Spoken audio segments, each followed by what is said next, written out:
இணைய வழியே 12 நாட்கள் அடிப்படை பயிற்சியாகவும், அதனைத் தொடர்ந்து 4 மாதங்கள் சான்றிதழ் கல்வியாகவும் நம் இல்லம் தேடி வந்து அழைத்து வருகிறது. இந்த சிறப்பான செய்தியினை நமது உறவுகளிடமும் நட்புகளிடமும் பகிர்ந்து அனைவரும் உடல் நலத்துடன் ஆரோக்கியமாக அமைதியாக வாழ நம்மால் ஆன சிறு உதவியினை செய்வோம். மகரிஷியின் கனவாம் உலக அமைதிக்கு நம்மால் இயன்ற சிறு தொண்டினை செய்து குருவின் கனவினை நனவாக்குவோம். மேலும் விவரங்களுக்கு kundaliniyoga.edu.in என்ற இணையதளத்திற்கு செல்லவும். வாழ்க வளமுடன். தவத்தினை தொடர்ந்து உடல் என்னும் பொக்கிஷம் என்ற தலைப்பில் சிந்தனை விருந்து வழங்க பேராசிரியர் அருள்நிதி சுயம்புக்கனி பாண்டி அம்மா அவர்களை அன்புடன் அழைத்தாரு அமர்கின்றோம். வாழ்க வளமுடன் அம்மா. வாழ்க வளமுடன் அம்மா. அம்மாவை அனைவரும் சேர்ந்து வாழ்த்துவோம். இன்று சாந்தி தவத்தை சிறப்பாக நடத்திய பேராசிரியர் அருள்நிதி லில்லி கோபாலம்மா அவர்கள் வாழ்க வளமுடன். லில்லி கோபாலம்மா அவர்களும் அவர்களது அன்பு குடும்பமும் அருட்பேராற்றல் கருணையினால் உடல் நலம், நீள ஆயுள், நிறை செல்வம், உயர் புகழ், மெய்ஞானம் ஓங்கி வாழ்க வளமுடன். வாழ்க வளமுடன். மிக்க நன்றிகள். வாழ்க வளமுடன். வாழ்க வையகம், வாழ்க வையகம், வாழ்க வளமுடன். குரு வாழ்க, குருவே துணை. அனைவருக்கும் வணக்கத்தையும் வாழ்க வளமுடன் என்ற வாழ்த்தையும் தெரிவித்துக் கொள்கிறேன். இன்று சிந்தனைக்கு எடுத்துக்கொண்ட தலைப்பு உடல் எனும் பொக்கிஷம். அரிது அரிது மானிடராய் பிறத்தல் அரிது என்கிறார் ஔவையார். இந்த அரிதான இந்த பிறப்பிலேயே தனது நோக்கமாகிய இறைநிலையை அடைய வேண்டும். நாம் பெற்றிருக்கும் வளங்கள் எல்லாமே இறைவன் கொடுத்த பெரிய கொடைதான். இறைவன் கொடுத்த இந்த பொக்கிஷத்துல சிறந்தது இந்த உடல். இந்த உடலை உயிர் எடுத்து வந்தது. உயிர் தன் மூலத்தை அறிந்து கொள்ள எடுக்கின்ற முயற்சிக்கும் இந்த உடல் தேவைப்படுகிறது. பிறவியின் நோக்கத்தை அடைய உதவுகிறது. சுவர் இருந்தால்தானே சித்திரம் வரைய முடியும். உடல் உறுதியுடன் இருந்தால்தான் வாழ்க்கையை சிறப்பாக வாழ முடியும். பாரதியார் சொல்வாரு, வைரமுடைய நெஞ்சம் வேண்டும், இது வாழும் முறைமையடி பாப்பா அப்படின்னு சொல்றாரு. அப்போ உறுதியான மனம் இருந்தால்தான் செயற்கரிய செயல்களை செய்ய முடியும். பிறவி பயனை அடைய உடலும் மனதும் உறுதியாக இருக்க வேண்டும்.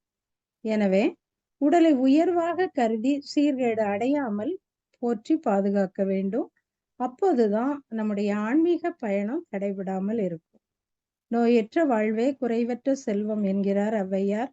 மனிதன் உடல் நலத்தோடு வாழ்ந்தால்தான் இல்லம் காத்தல், பொருளீட்டல், துய்த்தல், பிறருக்கு உதவுதல், தொண்டாற்றுதல் ஆகிய நிலைகளில் நிறைவு பெற முடியும். இறுதியாக வாழ்வின் நோக்கமாகிய இறைநிலையும் அடைய முடியும். ஆனா மனிதன் எல்லாருமே துன்பம் கலவாத இன்பத்தை தான் பெரிதும் விரும்புகிறார்கள். ஆன்மா, அதாவது உயிர், இன்ப துன்பத்தை அனுபவித்தாலும் அது உடலை கருவியாக கொண்டே அனுபவிக்கிறது. உடலானது முழு நலத்துடன் ஆரோக்கியத்துடன் திகழ்ந்தாதான் இன்பம் நிலவும். உடல் நலம் குன்றினால் அனுபவித்து வரும் இன்பம் கெட்டு துன்பங்கள் தான் வந்து சேரும். நோயின் தாக்கம் அதிகமாகும் போது அது எதிர்கால வாழ்வை கூட பாதித்துவிடும். வாழ்வின் நோக்கத்தை அடைய முடியாமல் வாழ்வும் முடிந்துவிடும். இதைதான் திருமூலர் ஒரு பாடல்ல சொல்வாரு, உடம்பார் அழியின் உயிரார் அழிவர், இடம்பெட மெஞ்ஞானம் சேரவும் மாட்டார், உடம்பை வளர்க்கும் உபாயம் அறிந்தே உடம்பை வளர்த்தேன் உயிர் வளர்த்தேனே அப்படின்னு சொல்றார். உடம்பு அழிந்தா அந்த உயிரும் அந்த உடலை விட்டு நீங்கிவிடும். பிறகு உயிருக்கு உற்ற துணையான அந்த மெஞ்ஞானமாகிய இறைநிலை பற்றிய சிந்தனையிலையும் ஈடுபட முடியாது, இறைநிலையையும் அடைய முடியாது. எனவே நான் உடம்பாய் அழியாது காத்து வளர்க்கும் வழியை நான் அறிந்தேன், உடம்பை வளர்த்தேன் உயிரை வளர்த்தேன் அப்படின்னு உடல் நலத்தின் அவசியத்தை கூறுறார்.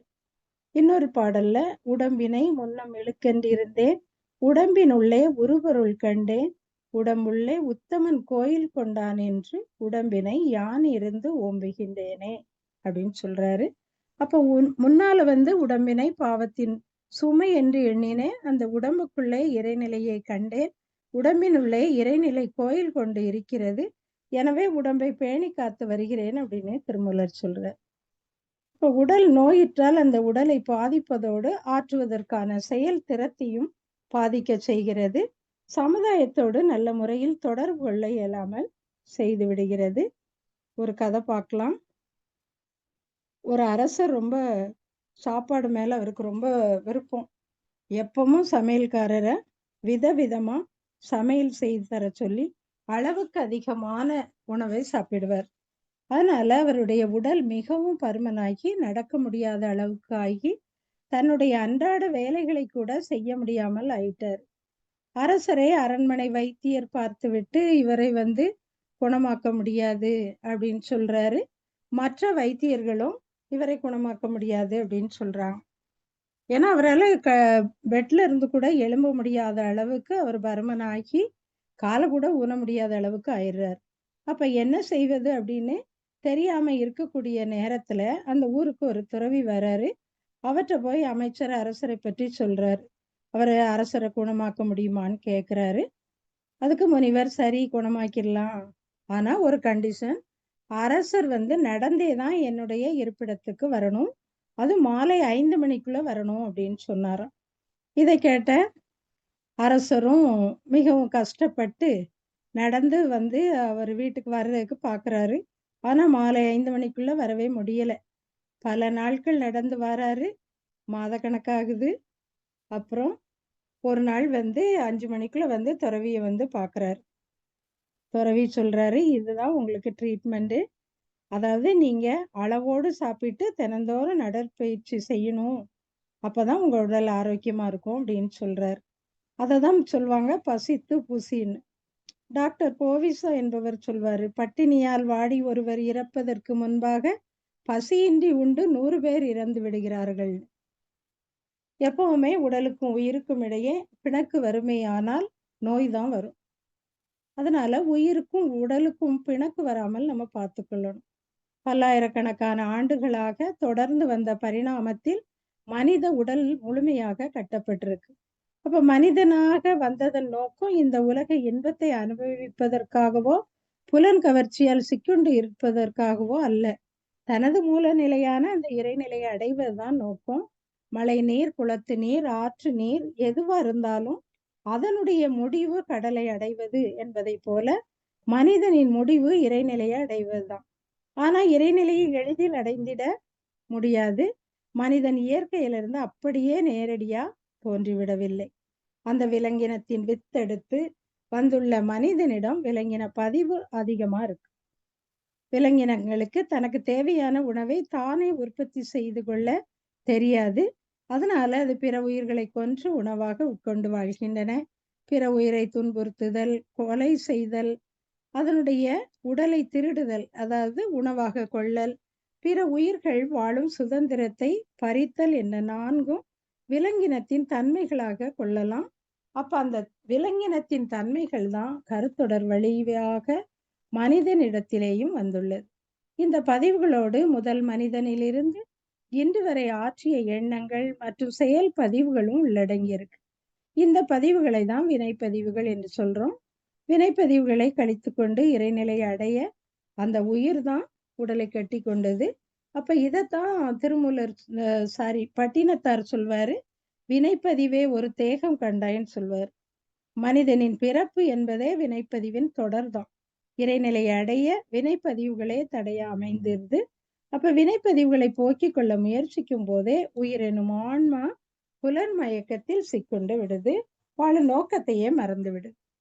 மகான் ஒரு கவியில சொல்வாங்க, வினைப்பதிவாம் சுமையை விடுத்து தூய்மை பெறவே நினைவாய் உடலெடுத்தேன் நிலம் மீது வீழ்ந்த பின்னே என்னை மறந்தேன் எந்தன் வினை மறந்தேன் இறைவா உனை மறந்தேன் ஆனால் நீ உள் நிறைந்து என்னை மீட்டுன்னு சொல்றார். நம்முடைய வினைப்பதிவின் அடையாளம் உடம்பிலே நோய், உள்ளத்திலே களங்கம், மனதிலே குழப்பம், வாழ்விலே சிக்கல். இந்த வினைப்பதிவை போக்கிக் கொள்வதற்காக உடல் எடுத்த மனிதன் தான் கொண்டு வந்த முன்விரைவுகளை போக்கியும் வாழுகின்ற காலத்தில் புதிய பதிவுகளை சேர்த்து கொள்ளாமலும் வாழ கற்றுக்கொள்ள வேண்டும். அதுக்கு முறையான உடல், உயிர், மன பயிற்சிகள் அவசியம். மகான் சொல்வாங்க, இறைநிலை பிளஸ் களங்கங்கள் ஈக்குவல் டு மனிதன், மனிதன் மைனஸ் களங்கங்கள் ஈக்குவல் டு இறைநிலை. இந்த வினைப்பதிவுகளால் தான் மனிதனிடம் 3 களங்கங்கள் உண்டாகுது. அவை தன்முனைப்பு, பாவப்பதிவுகள், மயக்கம் என்ற 3. இந்த களங்கங்கள் நீங்கினால்தான் இறைநிலையை அடைய முடியும். மனிதனிடத்தில் ஏற்பட்டிருக்கின்ற களங்கமாகிய வினைப்பதிவுகள் நீங்கினால்தான் உயிருக்கு வீடு பேறு என்ற விடுதலையும் கிடைக்கும். மனிதன் யோக சாதனைகள் மூலமாக வினைப்பதிவுகளை போக்கிக் கொள்ளவும் முடியும். உடலை கொண்டே பதிவுகளை நீக்கிக் கொள்வதும் இறைநிலையை அடைவதும் முடியும். உயிர் தன் மூலத்தை அறிந்து கொள்கின்ற முயற்சிக்கு இந்த உடல் தேவைப்படுகிறது. உயிர் உய்ய வேண்டும், அறிவிற்கு முழுமை கிட்ட வேண்டும். முழுமை பெயரடைவதை ஒரு பயணமாக கருதினால் அந்த பயணத்திற்கு உடலே தான் வாகனம். அதனால உடலை உயர்வாக கருதி நோய் வராமல் போற்றி பாதுகாக்க வேண்டும். அப்பதான் நம்முடைய ஆன்மீக பயணம் தடைபடாமல் இருக்கும். உனக்குள் நீ நின்று உலாவினதை காணாமல் நான் என்றிருந்து நலனடைந்தேன் பூரணமே அப்படின்னு பட்டினத்தடிகள் சொல்றார். அப்ப உடல் இறைநிலை உரைகின்ற ஆலயமா இருக்குது. எள்ளுக்குள் எண்ணெய் போல் உடலுக்குள் இறைநிலை மறைந்து நின்று அறிவாக இருந்து ஆட்சி செய்து கொண்டிருக்கிறது. இதை அறியாமல் புலன் இன்பங்களில் மனதை சிக்க வைத்து இறைநிலை உரைகின்ற உடலாகிய பொக்கிஷத்தை எடுத்துக்கொள்வது அறியாமையாகும். இந்த உடம்பை பற்றி அறியாததால் தான் நம்ம அதை ஒழுங்கா கவனிக்கல. நம்முடைய உடல் ஆரோக்கியத்தை பற்றியும் நம்ம கவனிக்கிறது இல்லை. இந்த உடம்பாகிய பொக்கிஷத்தை அதன் மதிப்பு தெரியாமல் நம்ம இன்னும் பாதுகாக்காம இருக்கோம். ஒருவர் இப்போ ஒரு பொருளை இலவசமா நம்மளுக்கு கொடுத்தாங்கன்னா அந்த பொருளோட மதிப்பை உணராமல் நம்ம இருப்பது போல நம்ம உடம்பை, அதாவது இறைவன் இலவசமாக கொடுத்த அந்த பொக்கிஷமான உடலை அதனுடைய மதிப்பை உணராமல் அதை ஒழுங்காக நம்ம பாதுகாக்கவில்லை. இந்த தெய்வீக உடலை மதிப்பு மிக்க பொக்கிஷத்தை ஆரோக்கியமாக வைத்து கொள்ள வேண்டும். நம்ம பிறந்தது முதல் இறப்பது வரை இந்த உடலால் தானே இன்பத்தை அனுபவித்து கொண்டிருக்கிறோம். திருவள்ளுவர் ஒரு பாடல்ல சொல்வார், வரும் முன்னர் காவாதான் வாழ்க்கை எரி முன்னர் வைத்தூறு போல கெடும்னு. அதாவது குற்றம் வருவதற்கு முன்னாலே வராம அதை காத்து கொள்ளாதவனுடைய வாழ்க்கையானது நெருப்பிற்கு முன்னால வைக்கப்பட்ட வைக்கோல் போல அழிந்துவிடும். அதனால உடலை ஆரோக்கியத்தோடு வைத்துக் கொள்ளவும் அதற்கான சில முயற்சிகளும் மேற்கொள்ளவும் வேண்டும். அதுக்காக சில ஆசனங்களும் உடற்பயிற்சி முறைகளும் பெரியோர்களால வகுக்கப்பட்டிருக்கு. நோய் வராமல் தடுத்து கொள்ளவும் நோய் வந்தால் போக்கிக் கொள்ளவும் உடலால் தான் முடியும். இந்த வேலையை சுழன்றோடுகின்ற அந்த உயிராற்றல் கவனித்துக் கொள்கிறது. இருந்தாலும் நாம் அதை ஊக்குவிக்க உடற்பயிற்சி மிக மிக அவசியமானது. இப்போ உலகத்துல பலவித உடற்பயிற்சி முறைகள் இருக்கு. அவற்றையெல்லாம் நம்ம சேர்த்து மகான் மருத்துவத்துறையில அவங்களுக்குள்ள அனுபவத்தையும் கொண்டு பல காலம் செயல்படுத்தி அந்த பலன்களை எல்லாம் கணித்து இந்த உடற்பயிற்சியை நமக்கு உருவாக்கி இருக்காங்க. அப்போ உடல் உறுப்பு எதையுமே வருத்தாம அதிக நேரம் எடுத்துக்கொள்ளாமலும் இந்த பயிற்சி இருக்கு. உடற்பயிற்சி, தவம் இரண்டும் இந்த பாவ பதிவுகள் எல்லாத்தையுமே போக்க வல்லவை. எப்படின்னா, முன்பின் செய்த தவறுகள் காரணமாக உடல் அணு அடுக்கு சீர்குலைந்து அந்த சீர்குலைந்த இடத்தில் மின் குறுக்கு ஏற்பட்டு மனதிலேயும் உடலிலேயும் நோய் தோன்றி அது பரவி பின்னர் நிலைத்தும் இருக்கிறதே, அதுதான் வினைப்பதிவாகும். அதுதான் வித்தின் வழியாக குழந்தைகளுக்கும் கூட போகிறது. இந்த பழிச்செயல் பதிவுகளிலிருந்தும் அதனால் விளையும் துன்பங்களில் இருந்தும் நீங்கி கொண்டு விடுதலை பெற்று தூயவர்களாக உடலாலும் உள்ளத்தாலும் நன்மக்களாக வாழ வேண்டும் என்ற ஒரு நல்ல நோக்கத்தோடு இந்த யோகமானது வகுக்கப்பட்டது. உடலில் ஏற்கனவே இருக்கக்கூடிய நோய்களை போக்கிக் கொள்வது என்பது ஒன்று, அதை குணப்படுத்துதல் என்பது ஒன்று. நோயை தீர்த்து கொள்வதற்கு மேலான சிறந்த ஒரு முறை என்னென்றால் நோய் வராமலே தடுத்து கொள்ளக்கூடியதுதான்.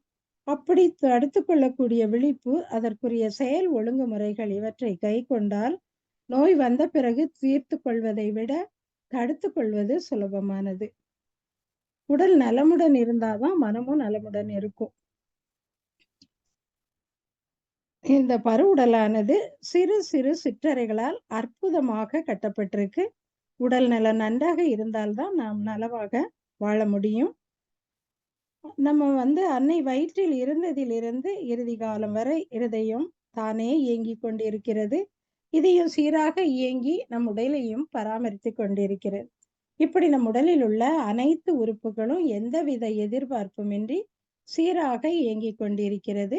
அப்ப நாமும் நமது உடலை நன்கு பாதுகாத்து பராமரிக்க வேண்டும். இப்ப நம்ம காலையில எழுந்ததும் சிலருக்கு தண்ணி குடிக்கிற பழக்கம் இருக்கும். சிலர் எழும்பின உடனே காஃபியோ டீயோ அப்படி சூடா குடிப்பாங்க. அப்போ ஒரு இளஞ்செடி மேல நம்ம வெந்நீரை ஊற்றினா செடி எப்படி இருக்கும்? அந்த செடி வாடி கருகிறோம்.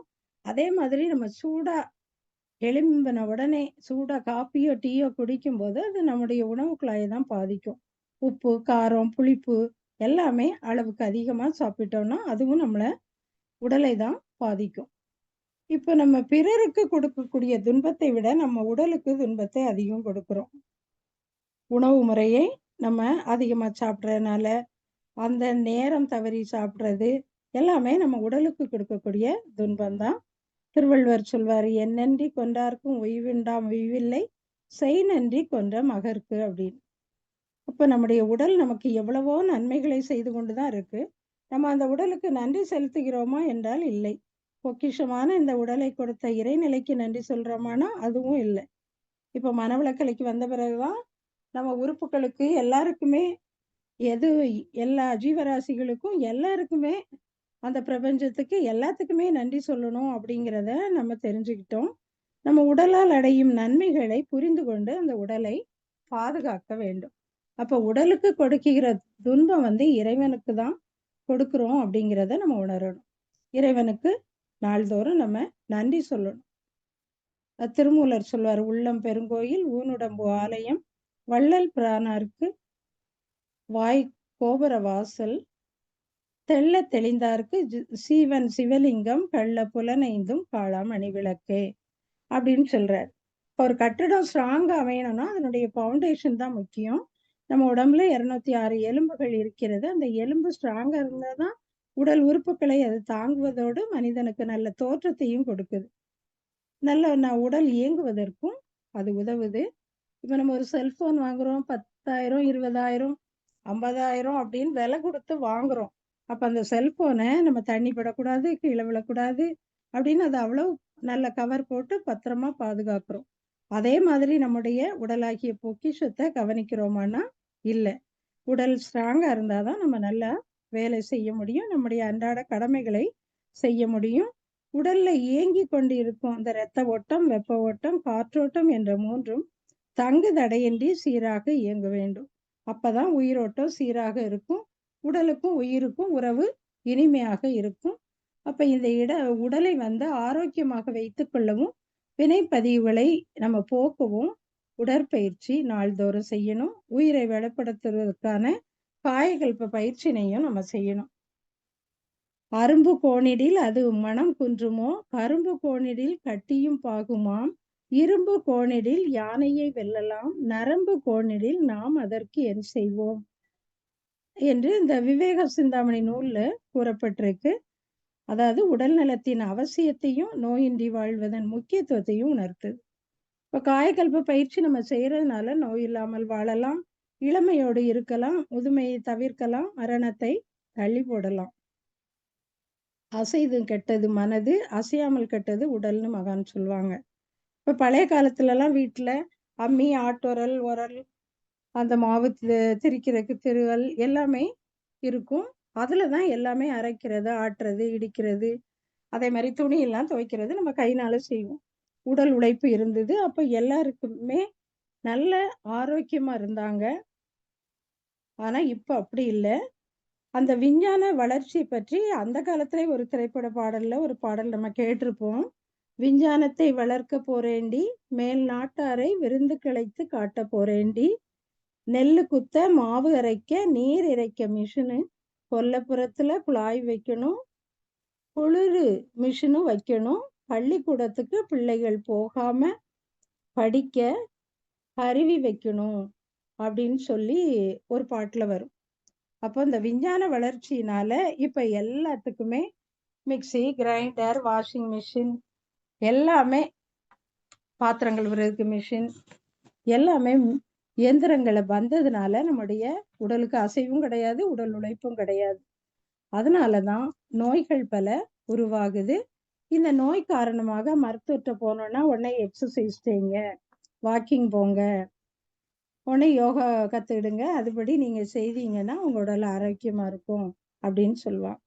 அதனால உடற்பயிற்சி மிகவும் அவசியம். இப்போ மனம் அசையாம இருக்கணும்.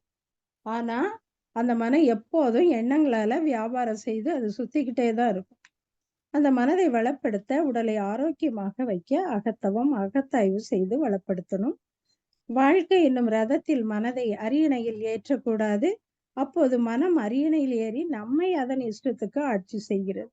இதுக்கு காரணம் விழிப்புணர்வு இன்மையே, நம் கவனம் இன்மையே. கவனம் என்னும் ஆயுதம் ஏந்துங்கள். மனம் அடிபணிந்து விடும். மனதின் ஆட்டம் மரித்து விடும். அப்போது உங்கள் விருப்பம் என்னவோ அப்படியே வாழும் திறமை நமக்கு வந்துவிடும். ஆனந்தமாக மகிழ்ச்சியாக வாழ வேறு என்ன தடை என்கிறார் ஓசோ. அப்போ நம்ம வாழும் காலத்திலே உடலையும் மனதையும் சரிப்படுத்தி கொண்டால் நமக்கு பின்னாலே பிறக்கக்கூடிய குழந்தைகள் எப்படி இருக்கும் அப்படின்னு பார்த்தோம்னா, அது ஆரோக்கியமான கட்டமைப்பு கொண்டதாக திகழும். நல்ல குழந்தைகளை உலகுக்கு தருவதற்கு நல்ல உடற்பயிற்சி, காயகல்ப பயிற்சி, தியானம் வாய்ப்பளிக்கிறது. அப்ப எல்லா பயிற்சிகளையும் நம்ம சிறப்பாக செய்து வரும்போது கருவில் திருவுடையார் என்று கூறும் உடல் வலிவும் அறிவு கூர்மையும் உடைய குழந்தைகளை பெறலாம். ஊதியம் தராத உடற்பயிற்சி, காயகல்ப பயிற்சி, அகத்தவம், அகத்தாய்வு செய்ய வேண்டும். உடலில் உறுதி உடையவரே உலகில் இன்பம் உடையவராம் அப்படின்னு கவிமணி தேசிக விநாயகம் பிள்ளை சொல்றார். மனிதன் வாழும் காலத்திலே உணவு, உழைப்பு, உறக்கம், புலனின்பம், எண்ணம் என்ற ஐந்தையும் அளவோடும் முறையோடும் அனுபவித்தால் துன்பமே வராது. அளவு என்பது இந்த ஐந்தையும் அதிகமாகவோ குறைவாகவோ அனுபவிக்க கூடாது. முறை என்பது இயற்கைக்கு முரண்படாமல் ஒத்த முறையில் அனுபவிப்பதாகும். அந்த மகான் ஒரு கவியில சொல்றாங்க, உறக்கம், உழைப்பு, உணவு, புலனின்பம், எண்ணம் இவைகளில் எவற்றையும் மறுப்பதும் மிகுப்பதும் மனித உடலின் மகத்துவம் அறியாதோர் செய்கையாம். உத்தமனாய் நீ அறிவில் ஓங்கவென்றால் உட்தவமும் அறநெறியும் இரண்டும் போதும். சித்தி பெற உணவு, உழைப்பு, எண்ணம், தூக்கம், சீருணர்ந்த பாலுறவாம் கற்பு வேண்டும் என 5 அளவுமுறை கடைபிடிக்கும்படி மகான் நம்மளுக்கு வற்புறுத்தி சொல்றாங்க.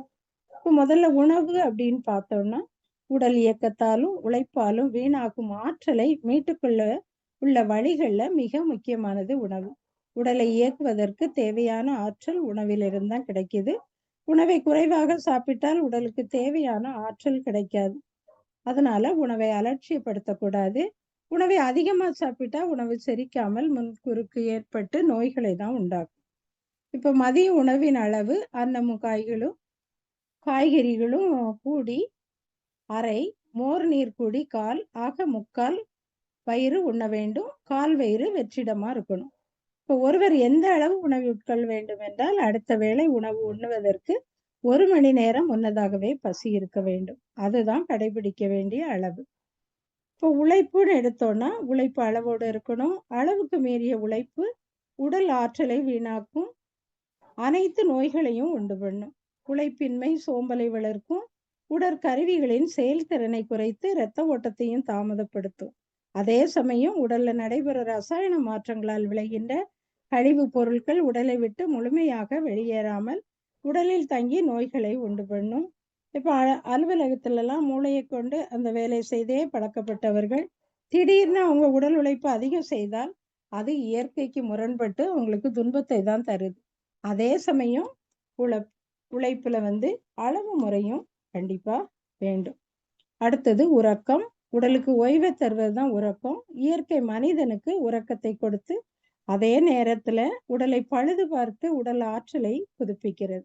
உடல் களைப்பை நீக்குது. அதிக உறக்கத்தால உடல் இயக்கங்கள் குறைந்து கழிவு பொருட்கள் முறையாக அகற்றப்படாததால் தான் நரம்பு மண்டலமும் அறிவுத்திறனும் பாதிக்கப்படும். இரவில் அதிக நேரம் விழித்திருந்து வேலை செய்துவிட்டு பகல்ல உறங்குவதும் இயற்கைக்கு முரண்பாடாகும். உறக்கத்திலும் அளவு முறை காக்கப்பட வேண்டும். உறங்க செல்லும் முன்னால சாந்தி தவம், அக்கு பிரஷர், உடல் தளர்த்துதல் பயிற்சி எல்லாத்தையும் செய்து வந்தோம்னா ஆழ்ந்த உறக்கம் வரும். அடுத்தது புலனின்பம். தோல், வாய், மூக்கு, கண்கள், காதுகள் என்ற 5 புலன்களும் அனுபவிக்கக்கூடிய இன்பத்திற்கு அளவு முறை வேண்டும். எந்த புலனை அதிகமாக பயன்படுத்தி இன்பத்தை அனுபவிக்கிறோமோ அதன் விளைவாக அந்த புலன் பழுதடைந்து துன்பத்தை தான் அனுபவிக்க நேரிடும். உடல் நலமும் அறிவும் குன்றி விடுது. நோய் எதிர்ப்பாற்றலும் குறையும். இப்ப எல்லாருக்கும் இயற்கையான மற்ற கழிவை போல விந்துநாதம் ஒரு கழிவு தான். அந்த விந்துநாதம் மிகுதிப்பட்டு வேகம் வரும்போது காலத்தாலே நீக்கி கொள்ள வேண்டியதுதான். மிச்சத்தை கழிப்பது என்ற அளவுக்கு தான் புலனின்பம் தேவை. விந்துநாதத்தின் இருப்பு குறைந்து விட்டால் உயிராற்றல் குறைந்துவிடும். அதனால புலன் இன்பம் என்பதில் அலட்சியப்படுத்தாமலும் அளவு மீறாமலும் முறை மாறாமலும் நாம் நடந்து கொள்ள வேண்டும். அடுத்து எண்ணம். உடலில் ரசாயன மாற்றத்தை ஏற்படுத்துவதில், மனதை வளப்படுத்துவதிலும் எண்ணங்கள் பெரும் பங்கு வகிக்கிறது. தீய எண்ணங்கள் உடலையும் மனதையும் கெடுக்கின்றன. அதே மாதிரி கோபம், பயம், ஏமாற்றம் முதலியவை உடலில் பல ரசாயன மாற்றங்களையும் ஏற்படுத்து. எனவே தீய எண்ணங்களை தவிர்த்து நல்ல எண்ணங்களை நாம் வளர்த்து கொள்வது எண்ணத்தில் அளவு முறை ஆகும். எண்ணம் ஆராய்தல் பயிற்சியும் நம்ம செய்யணும். இதுக்கு ஒரு கதை பார்க்கலாம். ஒரு அரசரின் அரண்மனைக்கு ஒரு முனிவர் வந்தாராம். அவருக்கு ராஜ மரியாதை கொடுத்து வரவேற்று அரசர் அவர் கையாலேயே உணவு பரிமாறி தூங்க வச்சுட்டு அரசர் தூங்க போனாராம். அப்போ முனிவர் தங்கி இருந்த அறையில அரசர் ஒரு தங்க ஆபரணத்தை தவற விட்டு போயிட்டாரு. அப்போ அந்த ஆபரணத்தை முனிவர் பார்த்த உடனே அது அவருக்கு திருடணும்னு தோணுது. திருடிட்டு அவரும் போயிட்டாரு. ஆனா அடுத்த நாள் அவரால அவர் இருப்பிடத்துல ஒரு நாள் கூட நிம்மதியா இருக்க முடியல. நம்ம திருடிட்டோமோ அப்படின்னு நினைச்சிட்டு உடனே மன்னர்கிட்ட நடந்ததை சொல்றாரு. மன்னர் இதை நம்ப மறுக்கிறார். ஏன்னா ஒரு முனிவர் தங்கத்தை திருட மாட்டாரு, அவர் முற்றும் திறந்த ஞானி அப்படிங்கிறது அவருக்கு தெரியும். அப்ப இதுல ஏதோ விஷயம் இருக்கு அப்படின்னு யோசிச்ச மன்னர் காவலாளியை அழைத்து விசாரிக்கார். அரண்மனையில அந்த அரிசி மூட்டையை என்ன செய்திருக்கான்னா, ஒரு திருடன் அரிசி மூட்டை வச்சிருந்த இடத்துல ஒரு மூட்டை அரிசிய திருடிட்டு போறதுக்கு அதை தூக்கியிருக்கான், முயற்சி பண்ணியிருக்கான். ஆனா காவலர்கள் அந்த திருடனை பிடிச்சிட்டாங்க. அந்த அரிசி மூட்டையில உள்ள அரிசியை தான் அந்த முனிவருக்கு விருந்து படைத்த அரிசி எடுத்து பண்ணியிருக்காங்க. அப்ப அந்த அரிசி மூட்டையில உணவு தயாரித்தது அதை கண்டுபிடிச்சாங்க முதல்ல. அப்போ அந்த அரிசியை சமைத்த உணவை சாப்பிட்டதால் தான் அந்த முனிவருக்கு அந்த திருட்டு புத்தி வந்திருக்கு அப்படிங்கிறத கண்டுபிடிச்சிருக்காங்க. அப்போ அவன் திருடிட்டு கூட போகல, அந்த மூட்டையை தூக்கிட்டு போதான் முயற்சி பண்ணியிருக்கான். அப்போ அந்த எண்ணத்திற்கு எவ்வளவு வலிமை இருக்குன்னு பாருங்க. அப்போ அதை திருடி கொண்டு போகணும்னு எண்ணத்தோட அவன் அதை திருட எடுக்கவும் அந்த எண்ணம் அந்த திருடன் அரிசி அப்படின்னு தான் நம்ம அதை நினைக்கலாம்.